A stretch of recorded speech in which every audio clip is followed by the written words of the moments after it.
Previously on the all-new adventures of the Doctor Who Book Club podcast. It's a title that we have mentioned a few times. So it's time, Matt. It's time to take you to Plague City. Oh, is that the... That's 12th Doctor, Nardole and Bill. And it's by Jonathan Morris. All right. So, well, and it's available on ebooks, and so yeah. Interesting. Well, the city of the novel is Edinburgh, which is one of my favourite places. So, excellent. You are going to do something slightly gothic, which I imagine a plague book might be. Edinburgh, I think, is as good a place as any to do it. So, yeah, and we haven't experienced that TARDIS team at all, have we? We have not, no. And in fact, that TARDIS team formed after we started the show. Huh. Or at least it did on telly, didn't it? So, yeah. Very much looking forward to that, and enjoyed Touched by an Angel, which was the previous Jonathan Morris book we read. Yes. Exciting. We're doing it, Matt. Take you to Plague City. And now our story continues.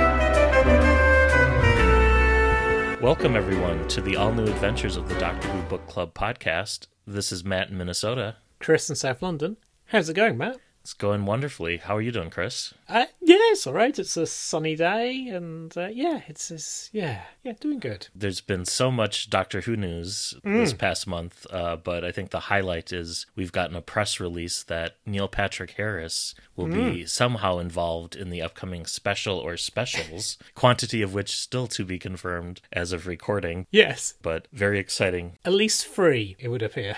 Yeah, that's what I've heard, but still no official confirmation there. But no, but there's a photo of a clapboard board with the number 3. Yeah. And Neil Patrick Harris, yes, potentially playing a very important character, yes, in the history of Doctor Who mythos. Yes. I don't think it's Susan, though. I don't think so either.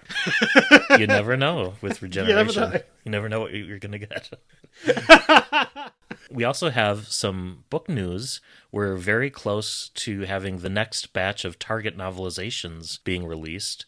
And by the time this episode comes out, I think they will have hit store shelves. Although the Inversion of the Zygon Invasion by Peter Harness has been delayed until the next wave of targets sometime in 2023. But good to know that the range is continuing. So I wonder if it was a case of a missed deadline there or something. Feels like it. But we do get the Eaters of Light, which is great. And there was a Roman duo, because I was trying to frantically remember what the other one was. But yeah, Fires of Pompeii and Stones of Blood and Androids of Tara. Androids of Tara, there we go. Yeah. There's still also an Anthony Reed novelization of Horns of Nimon that should be released too.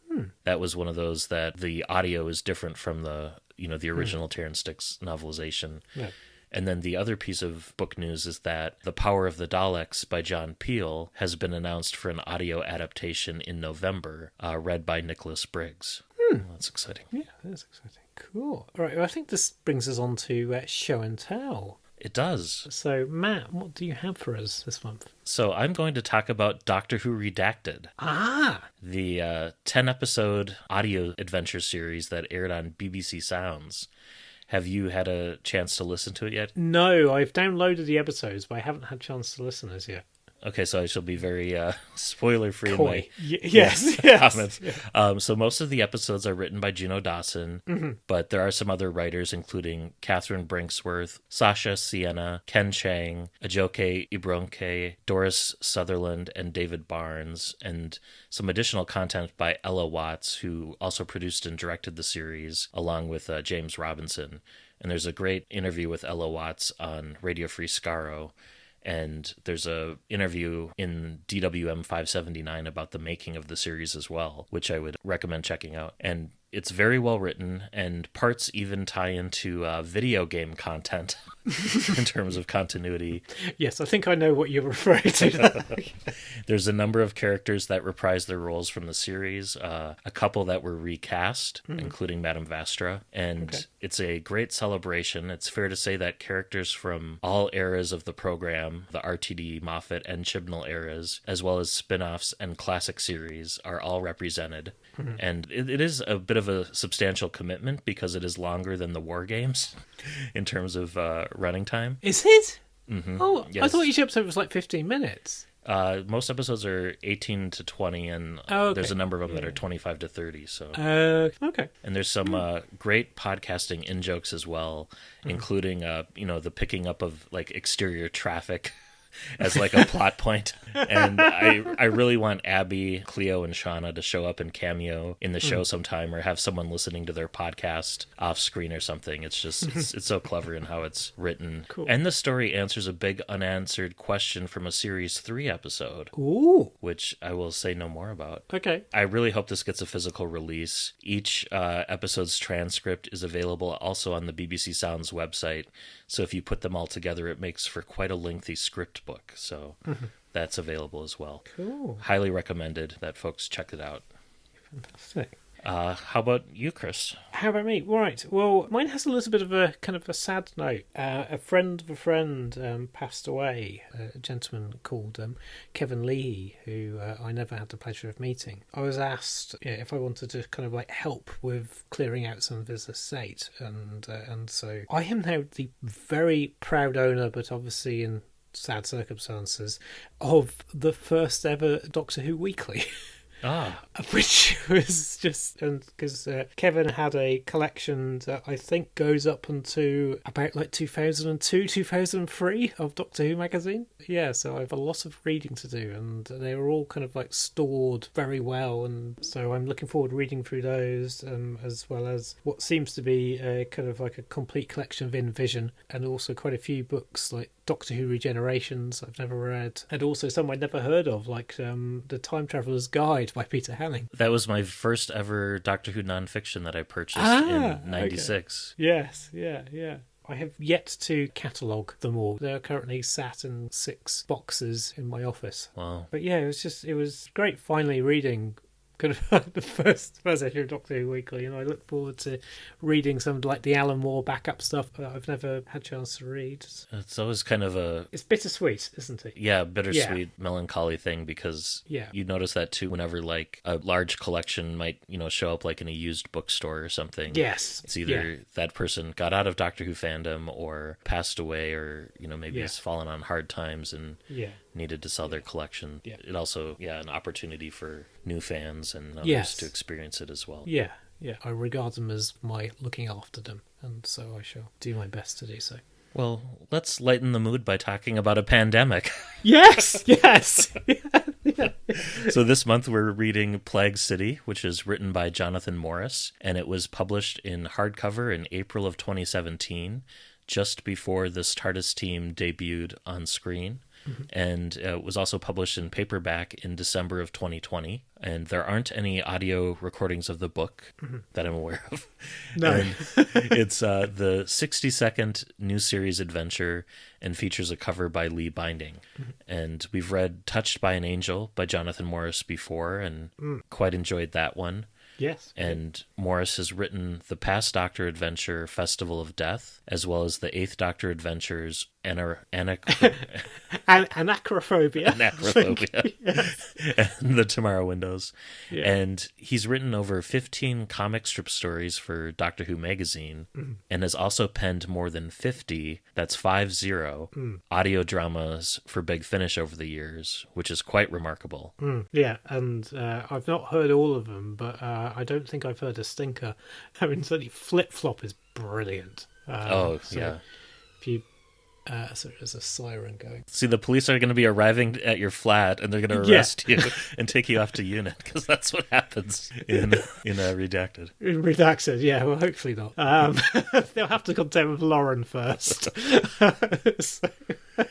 And this book features 18 untitled chapters and an acknowledgement section, and is set in Edinburgh in 1645. Edinburgh, yep. Or Edinburgh. Thank you. I think that you may have to correct my Scottish pronunciation a few times during the course of this, as the book gets quite dialect. Yes. Yeah, there's a fair bit of dialect that rocks up, yes, yeah. Although in the acknowledgement section, Jonathan Morris did say he ran it by 3 or 4 of his Scottish friends before publishing it, so as to hopefully not cause too much offence there. Yes, and also this month's reader is Scottish, and I didn't hear any feedback of going, what on earth is this? And this novel takes place during Series 10 and features the 12th Doctor, Nardole, and Bill Potts. Yeah. I think I will kick us off here. Mm-hmm. Cool. So it is Edinburgh. Edinburgh? Edinburgh. Yes. Oh, I see. Yeah, Edinburgh. Okay. You haven't been to Edinburgh, have you? I have not. I've No. never been to Scotland. So. No. 1645, and the city is affected by the Black Death, the plague, and within the city walls, the inhabitants are forced to live in social isolation, and as people are scared of catching the plague, especially given the cramped living conditions. So the city's very much in lockdown.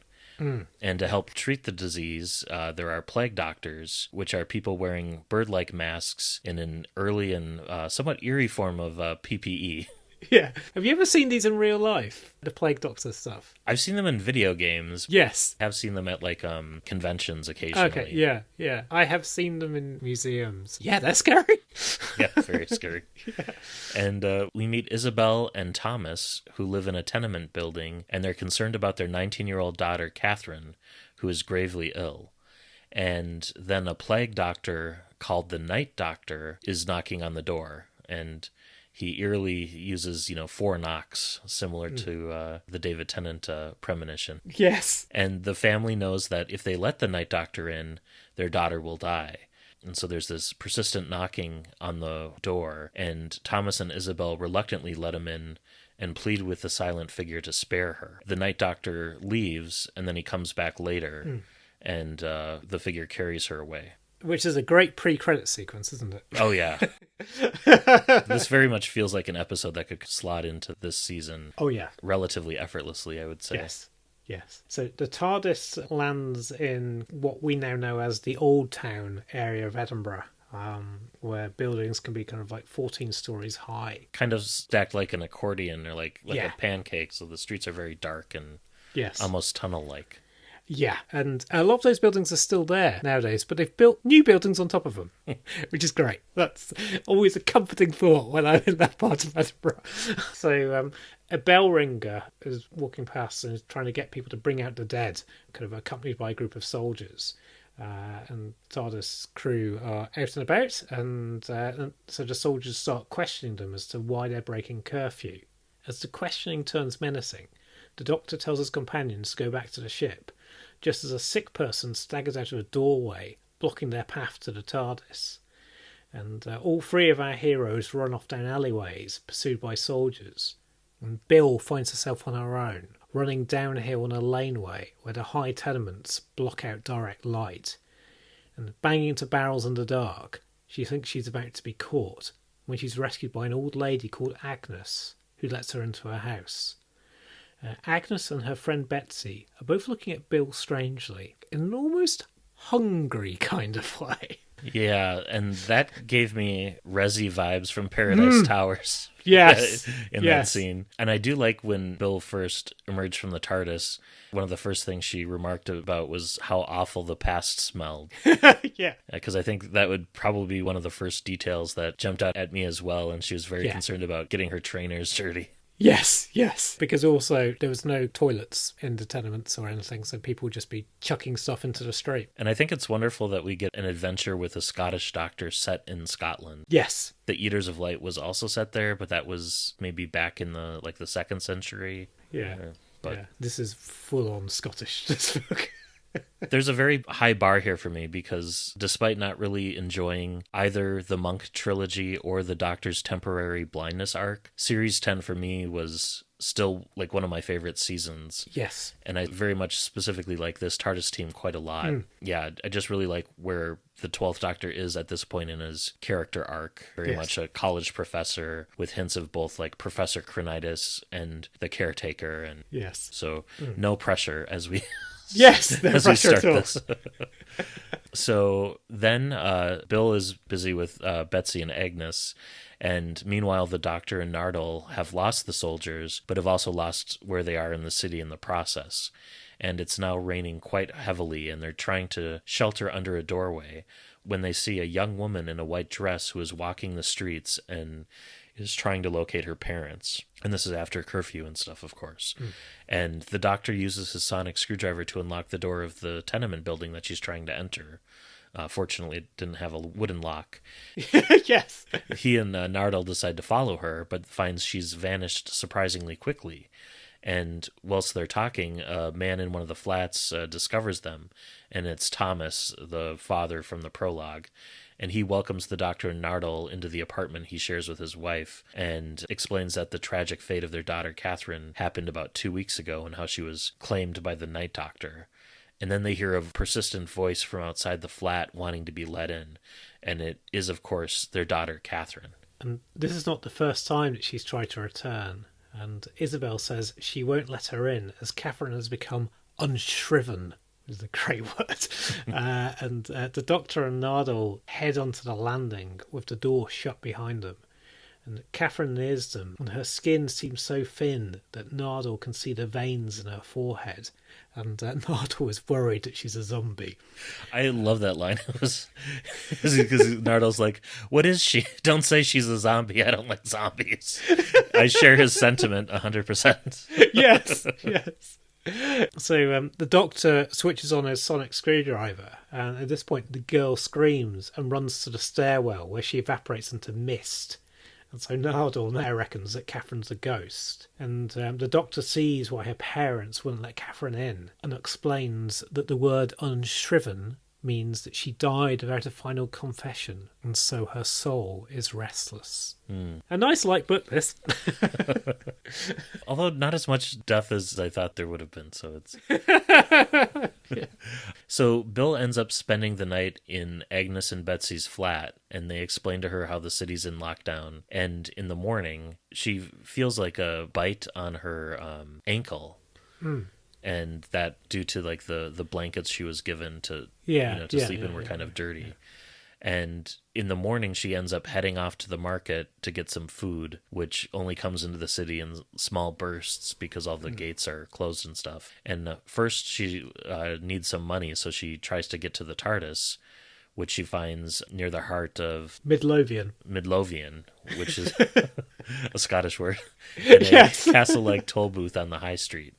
And at this point in the story, she doesn't have a key, so she can't get into the TARDIS. The Doctor later on in the story does end up giving her a key, but it's kind of rather unceremoniously bestowed upon her. But it's interesting that at this point in the story, she doesn't have one. Yeah. And there's also no sign of the Doctor or Nardole, so she figures that they're either captured or looking for her. So Bill decides, you know what, I'm going to just get myself arrested, because then... I'll probably end up finding the Doctor. So she ends up finding one of the soldiers that had chased her the previous night and taps him on the shoulder and surrenders herself to him. Which I think that's brilliant. It's also so character of Bill as well, isn't it?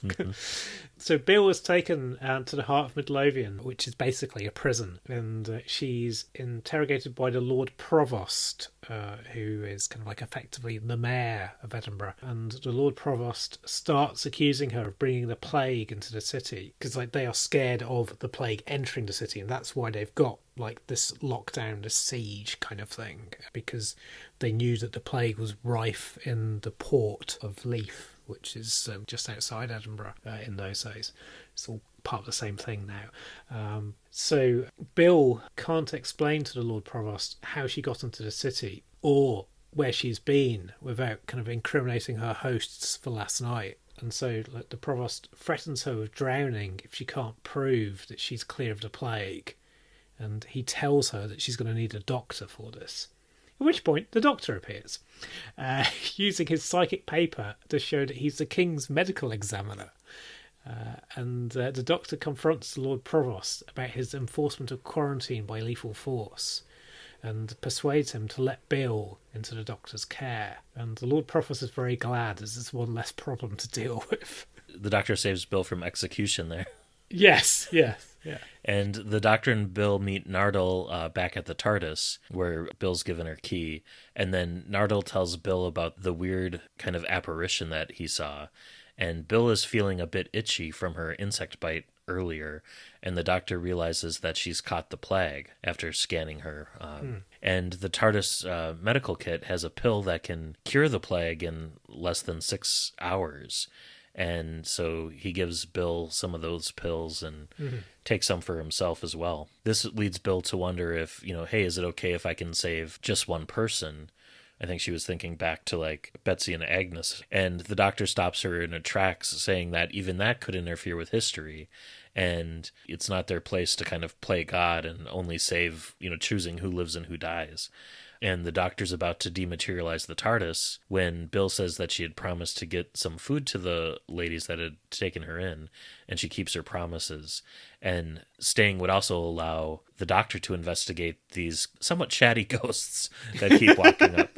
So they decide to stay. And Bill, at this point, decides to go through the TARDIS wardrobe where she finds Ace's old bomber jacket. Yes. Which unfortunately contradicts the Blu-ray trailer for season 26, where we see that jacket hanging up at a charitable Earth. And I do kind of wish that Bill was depicted on the cover wearing this jacket, because she does kind of wear it throughout the rest of the novel. Well, I mean, also Ace could possibly have like another copy, maybe, or something. Or who knows? Perhaps. Who knows? But certainly this one has NASA badges on, as we're told that. We're not told of any Blue Peter badges. So the Doctor and Nardole head to Isabel and Thomas's tenement block, hoping to see the ghost of Catherine again. Instead, they discover that Thomas is now sick with the plague. And Isabel asks the Doctor if he can cure Thomas, and the Doctor doesn't know how to respond. Bill calls in on Betsy and Agnes, complete with various food items, only to find that Agnes is out, which is slightly odd because she'd been told before that Agnes never left the home. And she sneaks a peek out the window and sees 6 figures in the street outside, all standing. And these include a young girl in a white dress, and they're all just look as if they're just waiting for something. And Betsy tries to convince her to ignore the figures, but Bill heads out into the street to investigate further and ends up chasing the ghostly girl.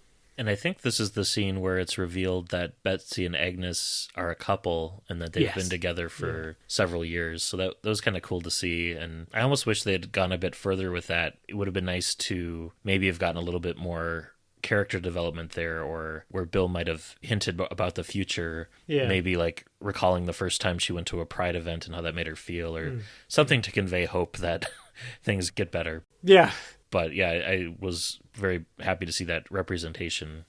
So back in the tenement flat, the Doctor's trying to find out ways to make Thomas comfortable, giving him tea and stuff.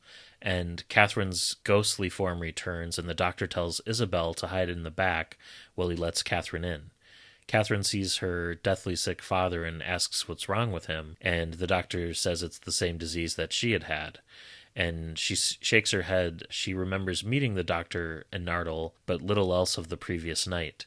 She also recalls falling ill, but doesn't remember her visit from the Night Doctor. And this is causing the Doctor to think that she might somehow be a copy of Catherine before the real Catherine died. And as Catherine realizes she can't touch anything, she fades away screaming that she can't be dead. Yeah, traumatic scenes.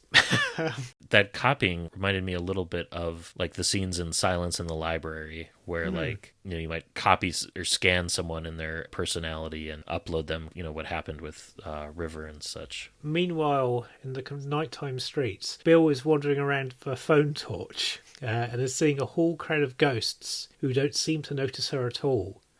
And she sees quite a few of them gathered by an alleyway, as if they're queuing. And she waits until all the ghosts have gone, and then she follows down into a street called Mary King's Close. And it is at this point where we get this month's reading, which is brought to us by Dave Murphy. Excellent. Let's have a listen. Keeping her torchlight trained on the steps, Bill slowly made her way down. She didn't quite know why, but it was as if something had drawn her to this place, as though the blackness were sucking her in.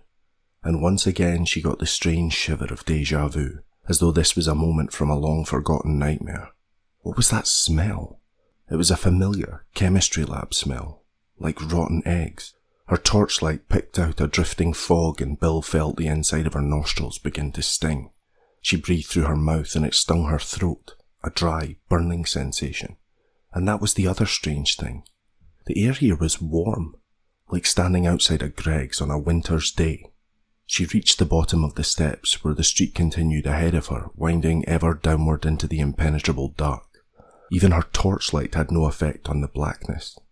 The street remained narrow, no wider than 2 meters. Above her, the street was crisscrossed with lines from which hung grey sheets like sleeping bats, blocking off any view of the upper levels, turning the alleyway into a tunnel. It was like she was descending into a cave. Somewhere ahead of her a child was crying while its mother sang a slow, mournful lullaby. And then there was a raucous laughter and chatter and shouts of anger. A woman bawling, "Get out! You were a drunkard and a wastrel when you were alive, Joe Lowry. Now you're dead, won't you leave us be and get yourself to hell where you belong?" Bill's torch suddenly revealed a crowd of ghosts in a square surrounded by wooden-beamed houses. There were so many, packed so tightly, it was like the overspill of a heaving inn. Ghosts of gnarled, pinched-faced old men and women sat on the doorsteps, trading malicious gossip. Ghosts of broken-nosed, burly men prowled the balconies, fuming at those inside the houses to let them in. "Open the door, you bism, or I'll drag you down with me." And the ghosts of young women wandered aimlessly through the throng, their faces blank with horror, bundles of rags clutched to their breasts. Bill felt an ache in her chest at the misery of it all, the pity. The ghosts, desperate to return to their loved ones, couldn't understand why they were being turned away, and their loved ones were probably huddling in terror in the darkness, holding their children close, hoping that these apparitions of cruel husbands, unfaithful wives, and spiteful elderly relations would leave them alone. It was a vision of utter wretchedness, as though all the anguish, the bitterness, and heartbreak was a physical force, a black wall pushing her away. The little girl that Bill had followed was there. As she was picked out in Bill's torchlight, she turned to face Bill, staring directly into the beam. Her eyes were the colour of sour milk, her skin hideously pale, her lips black. She opened her mouth and screamed, a howl of pure hatred, the loathing of the dead for the living. Then the other ghosts turned towards Bill and opened their mouths to reveal black, toothless holes. Bill felt a sudden blast of hot air against her face, making her skin prickle, like looking into an open oven. Her throat gagged at the acrid stench. The ghosts then joined in with the little girl's scream, some howling, others moaning, others cursing, and they started to walk slowly up the street towards her, their eyes burning with anger, her stomach churning. Bill retreated, turned, and ran up the street as quickly as she could. So thanks very much for that, Dave. Thank you so much, Dave. That was amazing. Yes, thank you. Yes. Dave is a voice actor. Does Dave have anything we want to plug? No, he does not. I asked him. Yeah, so Mary King's Close is a real place which you can go to this day. And it is one of the creepiest tourist attractions I've been to in Edinburgh. Yeah, it's an intense kind of place. And that's where I saw a plague doctor. Yeah, have a Google of Mary King's Close. It is quite a terrifying kind of place. Oh, yeah, I did. I looked at some of the pictures. I would not want to go down that. No, because when you're just realising how tall the buildings are, also you're seeing bits of scaffolding that's helping keep the buildings on top of them still up and standing. You're just thinking, this is not a sensible way to do this. But all of the refuse and everything would pour down through Mary King's Close because it's on quite an angle, and down into this kind of like marsh thing. And it was thought that it was kind of like the gases from that would cause people to see things. Because it was so kind of toxic. They then drained the marshes, and they've now got like a There's like a nice garden thing, like Waverley Gardens, that you can walk through, and which I had without. Yeah, it wasn't until reading this and doing a little bit of googling afterwards that I realised the history of that. Yeah, Edinburgh it's an amazing place, but it's quite a creepy one. So, back in the tenement flat, we learn that Thomas's condition is worsening 4 hours on since Catherine's visit, and the herbal remedy that the doctor had created is putting Thomas to sleep, but his extremities are turning purple from a lack of circulation. And then we hear those 4 knocks at the door again, and we know that the doctor knows that the night doctor visits the dying, but he wonders if people will only die if the night doctor comes. And so the doctor's wondering how the night doctor happens to know who is dying and at what time. And Isabel is crying with fear, yet the doctor lets the night doctor into the flat. And it enters without a footstep. And the doctor puts himself between Thomas and the night doctor and starts theorising at it. And impatiently, the night doctor silently pushes him to one side. And whilst the doctor recovers, he sees the night doctor touching Thomas's forehead with his staff, and the doctor reckons that this staff is able to scan the dying and create scans somewhere, kind of imperfect scans, as we're guessing. And the doctor is curious as to what is under the night doctor's mask, and so peers through the mask's goggles to see absolutely nothing. And the night doctor leaves the room with the doctor in pursuit. And out on the streets, the doctor realises that the night doctor is floating, and he chases after it to the cathedral, and discovers it's somehow flown up to the parapets. Yeah, and that scene where like the doctor's trying to peer into the mask, that gave me echoes of like The Empty Child, with like the empty gas masks, and then the night doctor kind of floating eerily and silently through the streets very much recalled the gentleman from the Buffy episode Hush. Yes. Was kind of what I was picturing. It's just very creepy. Yes. So out and about in the streets of Edinburgh, Bill nearly bangs into the doctor and shares her adventures with him. And then she points out that she can hear like this squelching and slithering noise.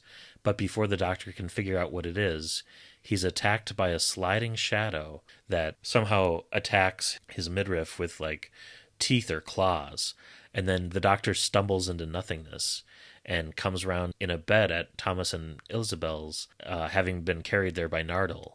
And Thomas is looking very much better, suspiciously better, in fact, because it turns out Bill had given him one of the TARDIS's magic plague-curing pills, which I think is just like erythromycin. And the doctor tells her that he already sneaked Thomas one pill, and he feels that it was his call to make. So he's gotten a double dose of treatment there, so he should be back on his feet in no time. And then there's another knock at the door, but despite it being broad daylight, there's someone or something that looks suspiciously like the night doctor standing in the doorway. This masked figure is actually talking and asking after how Thomas is. And then the figure takes off the mask to reveal that it's in fact a woman called Annabelle Ray. And Annabelle leaves the TARDIS crew to her house on the edge of the city. And it turns out she's carrying on her father's work as a plague doctor and is trying to hide the fact that she's had to take over. And her father was a real-life plague doctor.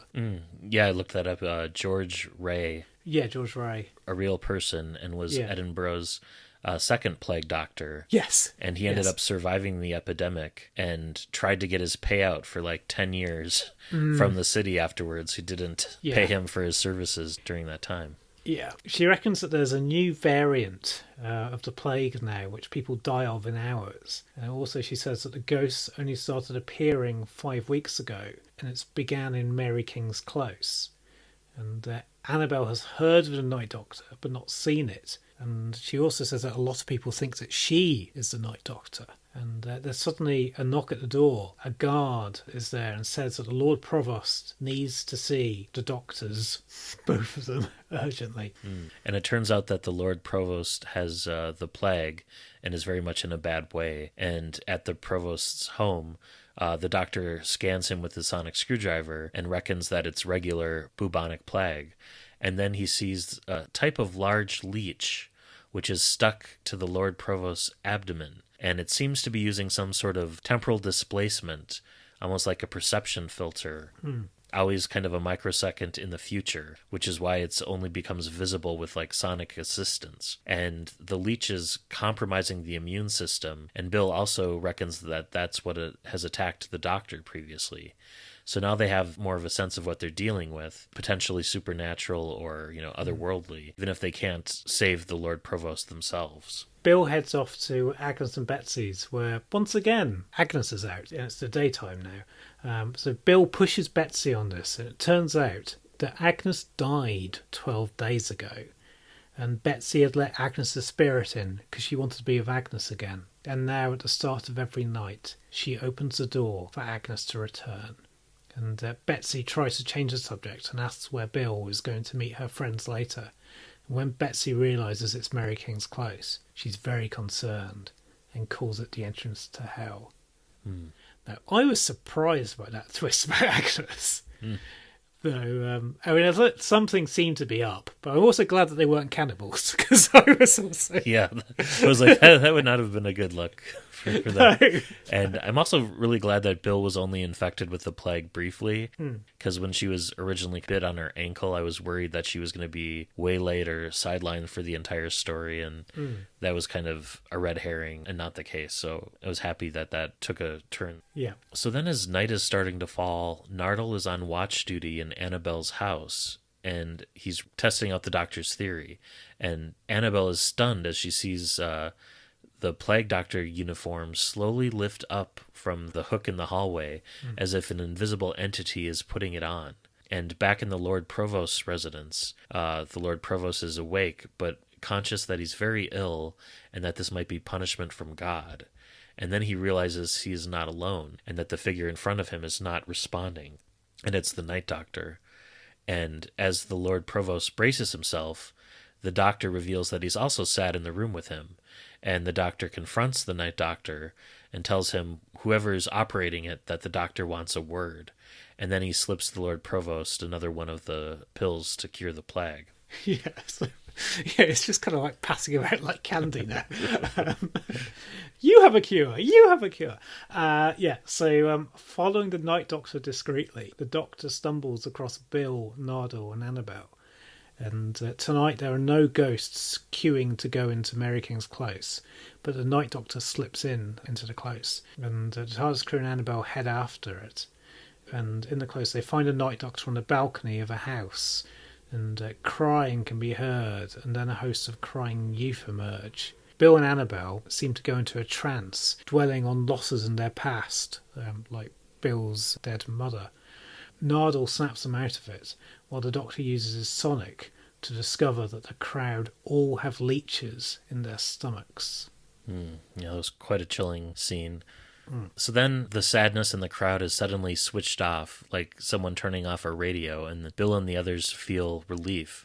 And then the crowd all starts laughing. And then they move on from laughter to anger, and Bill and Annabelle begin to argue quite fiercely. And the Doctor feels that something is experimenting with the settings and possibly trying to warn them off from entering the Close. And to try and help the two women, the Doctor and Nardole start physically moving them out of the alleyway.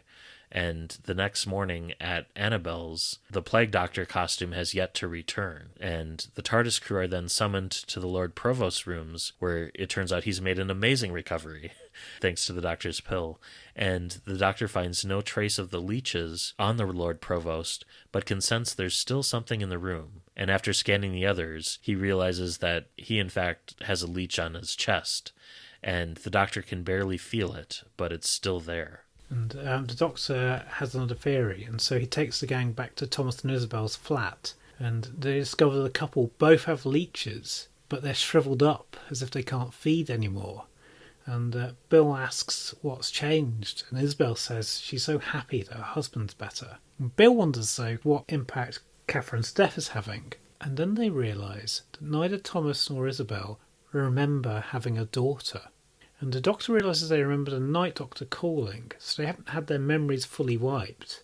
It's almost as if the Night Doctor is forcing people through the various stages of grief, kind of like depression, anger and denial. Why is it doing this? Is it to deal with the leeches? The Doctor suggests that the leeches are feeding off grief, of which there is a lot in the city, And that's why the leech might have rejected Lord Provost, as he's too smug. And so the leech shifted to the Doctor. The Doctor then hands the tonic to Bill and sinks his mind with a leech. And under questioning, the Doctor-Leech combo tells Bill and Nardole that it came from space and could sense all the grief before settling somewhere dark and warm. And the Doctor manages to fight back control and gets Nardole to remove the leech with tongs and chuck it out into the street. I would have chucked it into the fireplace. But Yes. As the TARDIS crew processes this new information, they realize that these grief leeches have made Mary King's Close their base. And the Doctor shares that he had given the leech so much sorrow that it was having indigestion. And Thomas and Isabel surprise the Doctor by insisting that before he leaves, he finds a way to restore their memories of Catherine. And as he does this, putting his hands on their foreheads and doing like a mind meld to unlock the memories, the leeches come back to life. Annabelle quickly grabs them, and she does chuck them into the fire, where they burn to a crisp. Before the TARDIS crew and Annabelle head off, Thomas and Isabel thank them for giving them their daughter back, or at least the memories of their daughter. And the team then head to Mary King's Close in daylight, which is still quite grim. And there's kind of an awful sulfuric smell amongst all the mud. And the smell seems to be coming from a cellar door, which Nardole promptly kicks down and reveals a hole in the ground, which is billowing heat like an underground boiler. And this is where all the leeches have been coming from. So it's getting very Stranger Things here. Yes, it is. It is somewhat, isn't it? Yes. The hole leads to a tunnel that all four of the investigators squeeze through, emerging into a cave full of leeches. It seems to be a nursery of leeches, like complete with eggs. And Nardole is terrified, though the Doctor is less worried as he realises that the leeches are sleeping after a big lunch. And also he says that they can only see the leeches because leeches only phase shift when hunting or feeding. And the Doctor wants to press on, which means wading into the oily mass of leeches and trying to think happy thoughts. And this is a really gross scene.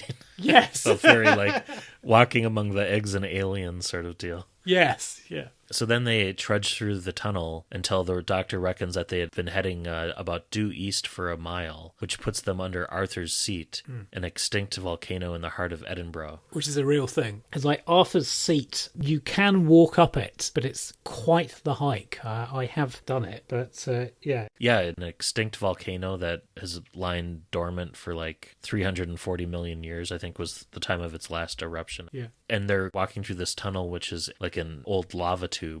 So it's like a natural phenomenon. And then they hear a roar and they're surprised to see a woolly mammoth blocking their way. And the Doctor realizes that it's a very realistic hologram, almost like a firewall setting used to deter intruders. And the Doctor remarks that whatever creature or entity is behind this, that they might want to update their firewall settings because possibly it's been a long time since they've done any scanning, so the mammoth reference is out of date. And as the elephant fades away, the Doctor reckons that there will be more such projections. And sure enough, they have to navigate both this like claustrophobic tunnel where the walls begin closing in, and then later on they have to make a leap of faith across a like a chasm. And they're not sure if it's solid ground or not, or if it's another projection or hallucination in their mind. And they finally find themselves in a cavern full of lava pools, and in the center is like this kind of a squashed sphere-like construction, which is caked in like cooled lava. And the Doctor realizes that this was a spaceship, and the leeches had hitched a ride on it, almost barnacle style. And there's a crack in the ship's surface, which is large enough for them to be able to pass through. And once inside, the TARDIS crew and Annabelle find lots of what look like desiccated branches that crumble to the touch. And the ship appears to have been organic, perhaps, and might yet still be alive. Where they make the leap of faith, there's some wonderful 12th Doctorisms. Because, like, Bill says, oh, this is like in Indiana Jones. And the 12th Doctor talks about where there's that path that's painted to look like a wall in The Last Crusade. And the Doctor sort of says that surely, the audience would have been just so furious that, that there was no kind of like proper depth perception happening, and that the heroes are so thick. Yeah, a little dig on that in the movie, I think, there. Yeah, the 12th Doctor here, I think, is written spot on. Anyway, we'll discuss our views on that later. So they enter a central chamber in the ship, which is dominated by a giant sponge, which is now brittle with age. And Nardole starts talking, and it's obvious that the sponge has taken over his mind. And through Nardole, the sponge explains that it can feel the pain of the people of Edinburgh. And this is why it's been sending out the Night Doctor to try to help ease the pain. And the Doctor realises that the sponge is a Cyclops. It's kind of a super-evolved sentient spaceship. And the Cyclops says about how, due to an infection, it had to separate from its sisters and fell into the Earth's gravitational pull. And the infection was, of course, the leeches. And the Doctor remarks that the Cyclopsis is a little bit like the Isolus from Fear Her, although that this is a much larger species. Also a bit like the Glots from, was it Polly the Glot? Yes, it is. Similar sort of... Yeah, kind of deal. Yeah, and the Cyclops had arrived in the Ice Age and had buried itself in the planet, sustained by the heat of the planet's mantle. And it remained dormant until 6 weeks ago, when the grief of the people of Edinburgh had grown too strong. And as the ship awoke, so did the leeches. And while the leeches fed off the grief of the people in nearby Mary King's Close, the ship was creating facsimiles of the dead to comfort the bereaved, and was sending the Night Doctor out to make copies, thinking that that would ease the grief situation, rather than exacerbate it. Yes. And it also turns out that the ship doesn't understand death and why people have to die. And what's more, the ship is experiencing great pressure, and we learn that it's sitting on top of like the volcano vent, and that's the reason Arthur's seat is thought to be extinct, because this ship is using its psychic powers to keep the lava in check, but the collective grief is making the ship weaker, so it's not able to hold back the tide of lava.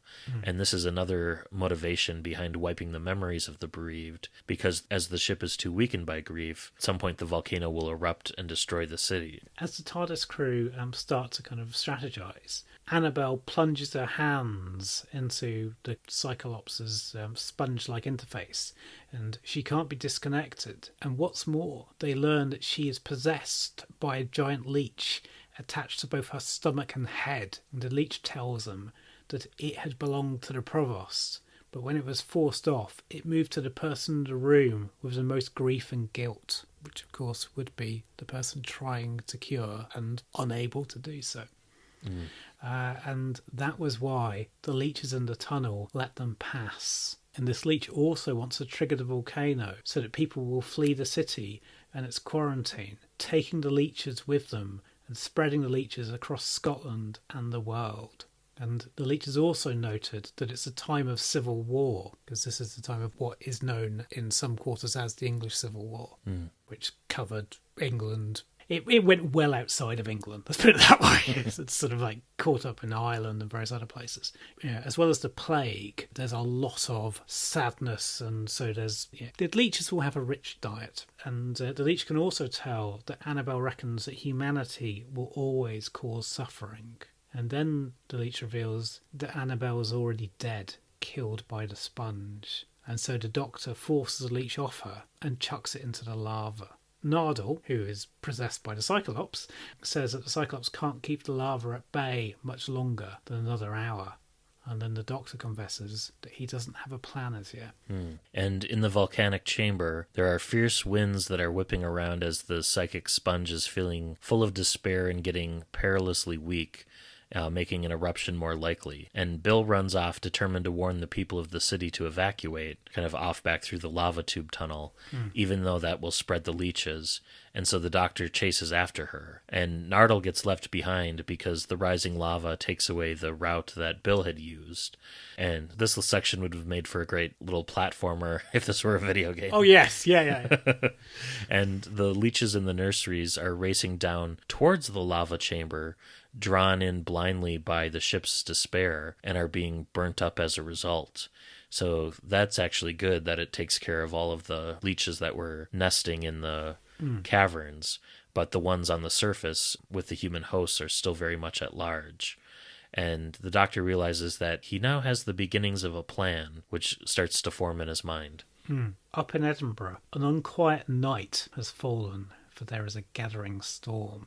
Thomas and Isabel prepare to flee their home, while over at the house of the two old ladies, the ghost of Agnes fades away. And at all the quarantine gates, citizens are desperate to escape as the ghosts are assembling en masse, and it's everybody who has died in the plague. And the death toll in real life for the plague in Edinburgh was horrific.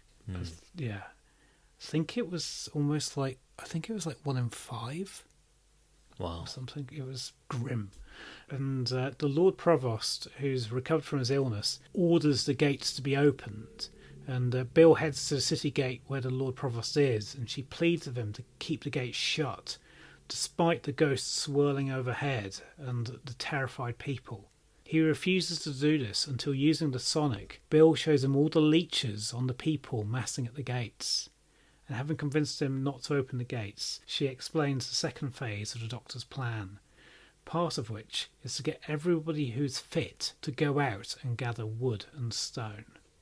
And some of the Provost's men are getting everyone out of Mary King's Close, while other soldiers and townsfolk are assembling a mound of masonry, wood, and anything else at hand. And with less than half an hour to go before the ship can't take it anymore, this electronic screech starts, and the Doctor appears, kind of silhouetted in the fog, strumming an electric guitar to the tune of How Soon Is Now by the Smiths, with Thomas and Isabel carrying portable speakers amped up to 11.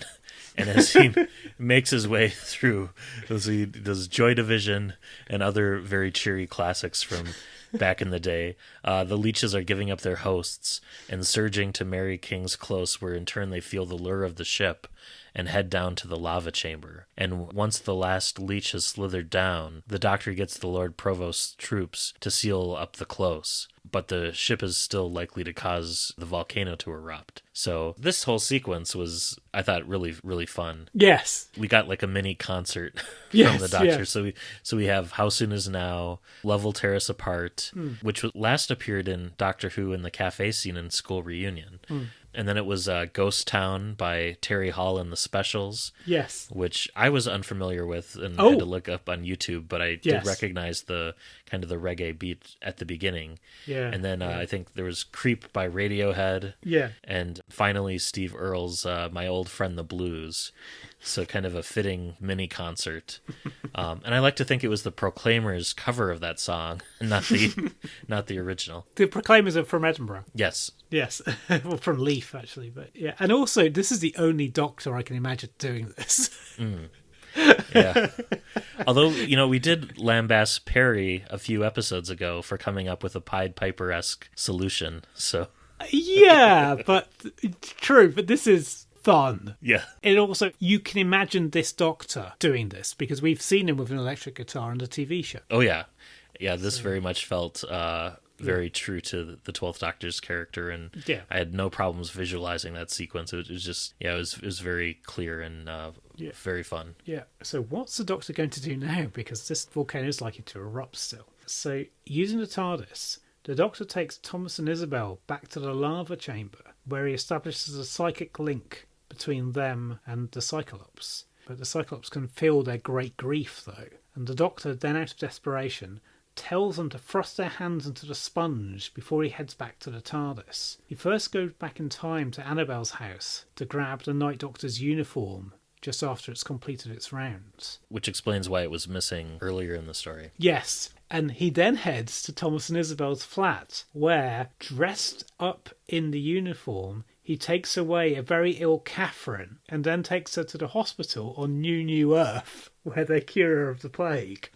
And with a restored Catherine, the Doctor returns to the lava chamber, where Thomas and Isabel are full of joy to see their daughter alive, and this gives the ship hope and helps it fight off the volcanic pressure. Yeah, this whole sequence was really cool, and it reminded me a little bit of the sequence in Flesh and Stone, where there's these little incongruities or clues that have kind of been out there resolved, similar to like how the 11th Doctor shows up to give Amy a pep talk Yeah, yeah. It was just that same sort of thing, like, oh, well, that makes sense why Yes. the night doctor visited Catherine twice that night Yes. when he usually Yeah. only visits people once. And Yeah. so all those little bits suddenly clicked into place with that. So that was just a really clever resolution, I thought. Yeah, and also a complete surprise to me as well. I wasn't expecting that to happen. Yeah, me either. Yeah, it was kind of very much piecing together these clues that were in plain sight and explaining it was the doctor all along. So that was very cool. So then a while later, the TARDIS crew are back at Thomas and Isabel's, and the doctor explains that Catherine has been given infectious immunity, which he can then pass on and cure others, similar to how in New Earth they can cure the plague through touch at the end of that. And he suggests that Catherine follow in Annabelle's footsteps and become the town's new plague doctor, because, Annabelle was taking up that role after her father had died in the story. The doctor explains that the grief leeches, or at least this particular colony, are gone, but that the ship might conjure up the odd ghost still to stop people from discovering it in Mary King's Close, which I thought was also kind of clever. Yeah, and also because Mary King's Close is said to be one of the most haunted places in the UK. I've done a ghost tour of London, but I've never done one of Edinburgh. Yeah, London is kind of like PG. It's very much a starter thing, whereas Edinburgh, it's just horror upon horror upon horror. Yeah. The TARDIS crew then set off for their original destination, this time Edinburgh in 2017. So we get a scene kind of reminiscent of the end of the world. And upon arrival, Bill notes what has and hasn't changed over the years. And we learn that over the subsequent centuries, the Cyclopsis stays under Arthur's seat. And to keep it happy, the doctor might have invented or encouraged Hogmanay and the Edinburgh Festival over the years. Did I pronounce those okay? Yes, Right. yeah. It's great this is coming out in July, because in August is when the Edinburgh Festival is. I've been to the Edinburgh Festival 3 times. First time was when I was 16, and I'd somehow convinced my parents it was a great idea to let me go on a train with a mate of mine to go and stay with somebody in Edinburgh and just go along to the festival. And my parents were like, yeah, sure, fine, that sounds all right. That seems like a sensible thing to do. I mean, it was brilliant, and I saw lots of comedy, and including a very young Graham Norton. And then I went again about 10 years after that. And last year, I happened to be in Edinburgh for a friend's stag do. And that was when the festival was on, but because it was very much COVID affected, there was hardly anybody out on the streets, hardly any performers, because you normally have people dishing out leaflets left, right and centre trying to get you to come along to their show. There was none of that. It just felt very weird. But this year, the festival seems to be back, which is good. And the doctor created the festival to keep the sponge happy. Yes. Yeah. That is the end of the book. Yeah. So what do you make of that? I really enjoyed this one. I like Jonathan Morris's writing style. It's not too detail heavy and makes for a much more breezy read than the previous month. Yes. What did you make of it? Yeah, I really loved this. I mean, I felt that the TARDIS crew were captured very well. I mean, Nardole was just a joy. Also, as well, I mean, it was just such a... I mean, it's such a brilliant era to set a Doctor Who in. But also, you just really got a sense of how horrific it would have been to be living in there. So I'm glad it wasn't the case that the Black Death was brought by aliens or something. It was kind of an add-on to an existing event. Yeah. It does make me wonder, are we prepared for a COVID was an alien plot storyline from Doctor Who in 50 or so years? Although it already happened in Time Fracture. Yeah, it has. Yeah. But I mean, it is also a way for people to process, natural events like the destruction of Pompeii and things that have dire consequences. So yeah, I feel like that'll happen someday, though. Yeah, maybe. I wish we had maybe a little bit more backstory and character development for both Bill and Nardole. Yeah. For Nardole, we learned that he had been traveling with the Doctor now for over 20 years. So he's reaching Handel's level territory. Because just some more details like around what percentage of Nardole is mechanical versus organic. Yeah. Was he human or humanoid prior to the Husbands of River song? Maybe some musings about that, about how he feels about his humanity getting replaced with more mechanical parts over the years. Something like that. And maybe even a scene or two where Nardole and Bill compare notes about the Doctor. Yeah. Maybe Nardole recounting one of their off-screen adventures to Bill, just so their relationship deepens and they have a little bit more trust and banter between the two of them. Because I did feel like the book lacked a little bit of a dynamic where it didn't feel quite so much like a TARDIS team as it did as like two individuals each traveling with the Doctor for different reasons.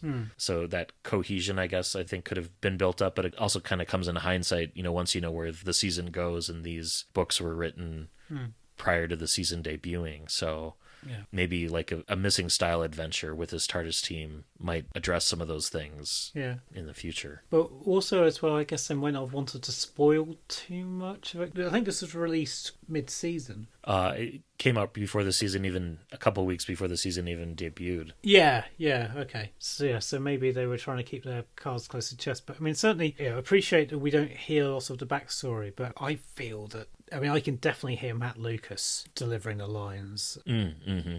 Also, I was glad that the TARDIS crew are not often split up. Yes. They spend a lot of time together. Yeah, I definitely appreciated that aspect of it. Yeah. The main characters' characterizations were fine. I just wish that there would have been maybe slightly more depth there. Yeah. The other thing that stood out to me was that the story lacked a sense of threat or urgency to me, in that no one died that wouldn't have already been killed by the plague. It just starts happening at a slightly accelerated rate, say like in a day as opposed to 5 days. And I just feel like, especially towards the beginning, the story maybe needed like an additional non-plague related death or something, really to sell these grief leeches place as a baddie. But otherwise, just part of this felt a little bit Curse of the Black Spot to me. Okay. About halfway through, where you're like, okay, is this an apparition or a hologram nurse run amok sort of way? And the leeches also reminded me of Mr. Sweet from the Crimson Horror. Yeah. Yeah.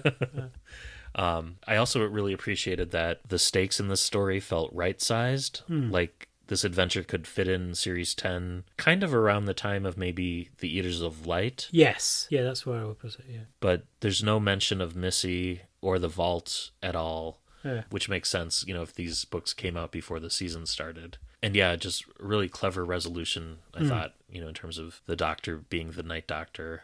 Yeah. Like we talked about. So, what number do you think you would give this out of 10? The first half of the book, I was thinking this is kind of 6 out of 10 for me for the story alone.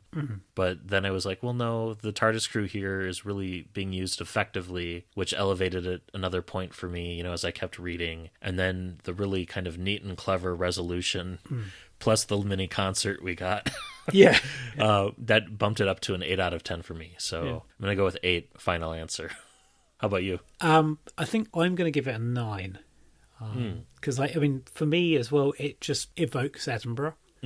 Yeah, and because so many of the places that get mentioned are real places, quite a lot of which no longer exist, like the Heart of Midlothian, and the Luckenbooths, these kind of this tenement buildings. I did think it was brilliant, and just it was so macabre in places, but moving in others, and just Thomas and Isabel's anguish, you could just. Yeah, and Betsy and Agnes as well. Yeah, and just how I really did think this was a great book. I don't think quite enough to give it a 10, because maybe I could have done with possibly just a little bit more depth, but I'm just being really, really picky. This is a great book, and even though, as we've talked through, there's lots of wonderful gags as well.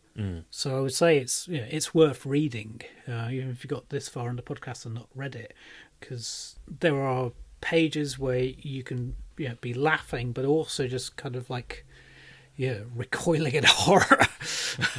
It's very much a good ghost story or horror story, and I really like the reference to the occasional ghost still getting projected every now and then. Kind of tying into Edinburgh's history. And there was one interesting bit where the Doctor mentioned not wanting to erase the memories of Thomas and Isabel again. And I feel like he's grown from his experiences, having had to wipe Donna's mind, Yes. and maybe even subconsciously almost recalling an echo of Clara wiping his mind. Yes, Yeah. yeah. But, I mean, it's all for naught, though, because the 13th Doctor has no qualms about wiping Ada Lovelace's memories. Yeah. But that was a cool scene. Yeah. Yeah, so very much enjoyed it and would recommend it. Yes. Anything else you would say about this one? No, I just loved it. After you had ascended Arthur's seat, did you check yourself for grief leeches on the way down? No, I did not. I was just grateful for heading down. but I think I was like 14 when I went up Arthur's seat, and I seem to remember running up it, the folly of youth. It's a beautiful city, but also it's a very atmospheric city. I don't know if I want to ever go down Mary King's Close again. I think once is enough. And I think the city has a number of standing police boxes too still. Unless I'm mixing it up with Glasgow. Yeah, I think you're mixing it up with Glasgow. Okay. I don't know if Edinburgh does, because one of the people who I regularly visit when I'd be up there was a big Doctor Who fan who I think would have taken me along. But yeah, certainly they have them in Glasgow and all over the shop. So, yeah. Cool. Well, shall we move on to listener feedback? Yeah, let's.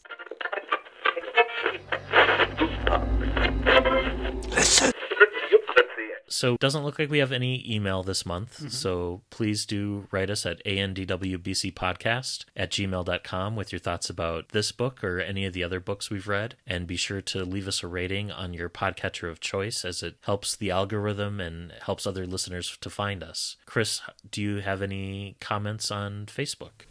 We don't have anything on Facebook, but Twitter, I suspect, will be where the action is. Yeah, we have a couple of comments on Twitter. So we've heard from Kenny Smith of Big Finish's Vortex magazine, as well as the Pieces of 8 podcast. And he says, you're a fan of a Doctor Who podcast when you keep checking your Twitter to see if the new episode has dropped. Great. So thank you so much, Kenny, for the kind words and mention on your podcast as well. And Ivana, aka Ivana Richards on Twitter, wishes the podcast a happy Pride Month for June and says of First Frontier that she quite enjoyed that one. And then Matthew Linsell says of First Frontier that he loved this book and it was a great novel. And Mestor the Magnificent says that they're looking forward to this one, and it's not far off in their own marathon of reading all of the new adventures in order. And finally, we've heard from longtime listener Keith Say, 50DW50 on Twitter, thanking us for the Masterly podcast last month. Yeah, and I've very much enjoyed reading Mestor the Magnificent's tweets whilst at Mestor Towers. They've been receiving lots of Doctor Who books in the post. Oh, yeah. Their collection has expanded greatly over the past few months. Yes, yeah. So this is the state of proceedings where you let the listener and me know what we're going to be doing next month. Yes, so next month for August, we are going to go somewhere fun. Okay. Enough of plagues and such. So let's head over to one of the best amusement parks around. Ooh. Let's go to Earthworld. Ooh! It's by Jacqueline Rayner and features the 8th Doctor, Fitz and Angie. And this title was also republished for the 50th anniversary collection. Yes. So it's available digitally as well. Cool. Fantastic. So that'll be exciting. And we have read that TARDIS team before, but not recently. So not really, no. And we've read Jacqueline Rayner before as well. And so, and we enjoyed, and enjoyed that one. So, cool. Looking forward to it. Have you read that one before? I don't think I have, no, but I do have it on my Kindle. So, excellent. Yes. Cool. Well, until next month, this has been Matt in Minnesota. Chris and Happy London? No, it's never happy in London. Chris in South London. Happy reading and stay safe.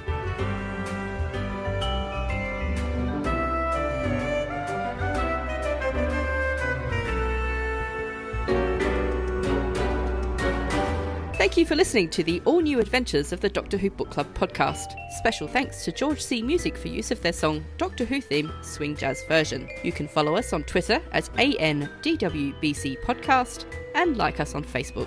Help other listeners to find us by leaving a rating or review on Apple Podcasts or your podcatcher of choice. You can contact the show by emailing your thoughts to andwbcpodcast@gmail.com. And until next month, happy reading.